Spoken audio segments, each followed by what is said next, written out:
Yeah, I think you're right. Just to give you an example of this, I did, it's not a rival podcast. It's a podcast for my employers. So I'm, financially obliged to do it. And we were talking about the opening weekend of the championship season. So I was talking about Sheffield Wednesday. They had a really good away win at Cardiff. They won 2-0, played really well. Now they've had this 12-point deduction. So they've eaten into that by 3 points. So they're 9 points away now. And I was just talking generally about Sheffield Wednesday.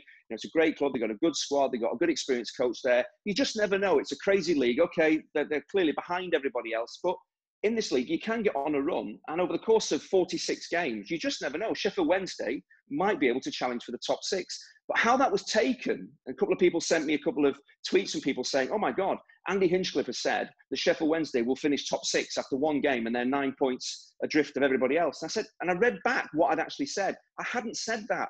I basically said, this is what's happened now. Really impressed with that first game. There's every possibility, if things go well, and these top players do perform well, that the club have a chance in a crazy league of finishing top 6. So I never said that. But what was taken was, he has said definitively that Sheffield Wednesday are going to finish in the top 6 and they're on -9 points. So that, again, is a crazy, crazy prediction. But that's what they took out of what I said.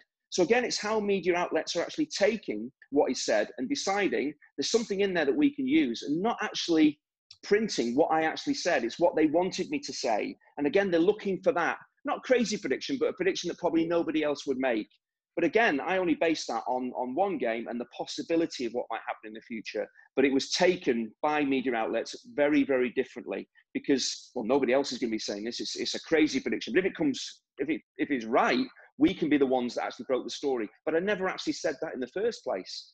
But again, I would be very careful. If someone said to me, how are Wednesday going to do? There is no way I would say, well, for any team in the championship, they're going to finish top 6 because that you just can't predict the league anyway. But I just thought, again, I rounded it all out, took everything into consideration and gave a view of what I saw as the possibility for the season. But it was taken in completely the wrong way for their reasons. And it was about having a prediction, a definitive prediction, a slightly crazy one in their eyes, but it's not actually what I said.